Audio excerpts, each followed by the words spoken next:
Niya dinhi si Ying Beng, pangutana pastor, ang usa ka Adventista nga may tindahan pwede ba mamaligya og feed sa baboy mayong hapon? Okay, ingani mga pinangga. Kanang mga butang, for example, namagay mga tao nga gatanom karon og mga kafe.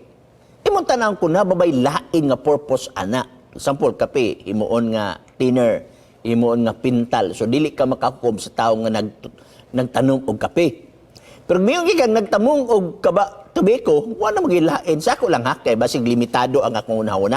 Wala magilain purpose sa tabako igsuon nga nung magtanom ka para pasigirilyo o unsa bakaha. Wala ko kabalo, no? Limitado akong una-una niya na.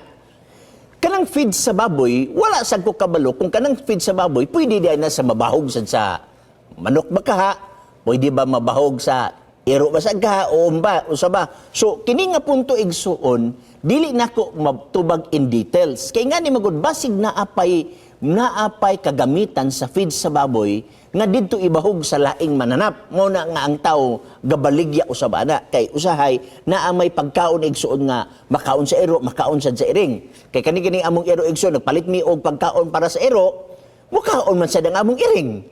Okay? So, ingana nga mga punto na karon kabalo biya ka, iro, dili na makaon, iring, dili makaon. Pero nga magpalit man ta og bahog sa iro, o gatong ipakaon sa iro.